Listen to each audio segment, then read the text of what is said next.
Let's bring in Helima Croft, Global Head of Commodity Strategy at RBC Capital Markets and a CNBC contributor. Hello. Hello. How much of this rise very recently? So we have the OPEC meeting. We know about that. And then the State Department says we are going to try to convince everybody in the world to buy 0 barrels of Iranian crude, meaning all that oil would come off the market. I think it's primarily the State Department's announcement that they want to take Iran out of the market. And then the Saudis coming out there before saying we're going to put potentially 1 million barrels in the market.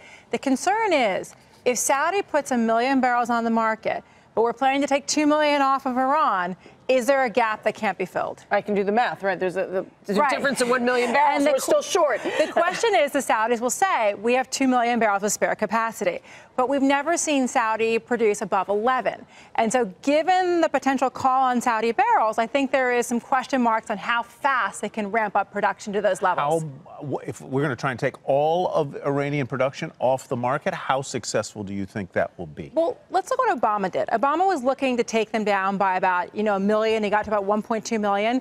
But they were never aiming to take Iran out of the market. I think by declaring you want to take Iran out of the market, I think you're going to exceed what Obama got in the end. So you're probably looking at, well over 1 million. You may not get 2.5 million, but you might get 1.5 million, which would make this market very tight. So how high do we go? I think you have to watch a couple key factors. I think taking Iran out of the market, when you talk about $80 for WTI, that's absolutely in sight.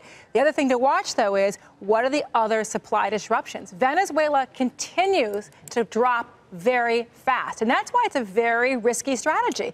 Venezuela could be year in, year out, 1 million barrels entry to exit off the market. You have 450,000 off of Libya. We can't afford any more supply disruptions if we're going to be that aggressive in taking Iranian barrels off the market. At the same time, the U.S. keeps producing like gangbusters, right? I keep seeing these numbers go up and up and up. And how many will here's the question then, Michelle. How much can we export? Can they move it? We can, and now we have issues in the Permian where the U.S. production is a victim of its own success. We have pipelines that are full at this point. We have a shortage of truck drivers.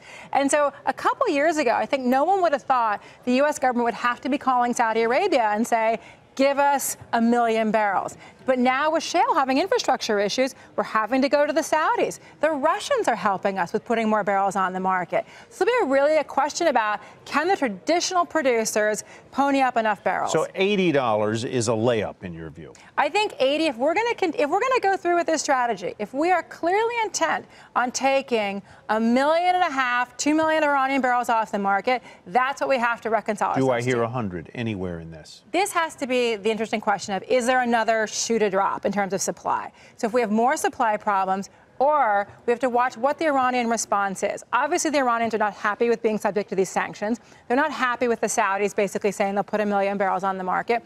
What happens with the Iranian nuclear program? I think that's a geopolitical story that could move prices higher, but I do think there's a real risk if the Iranians restart their nuclear program, if they potentially pull out of the non-proliferation treaty. Those are the type of political stories that may not necessarily impact barrels, but could add to the market price because of fear factor. Sentiment. Hey there, thanks for checking out CNBC on YouTube. Be sure to subscribe to stay up to date on all of the day's biggest stories. You can also click on any of the videos around me to watch the latest from CNBC. Thanks for watching.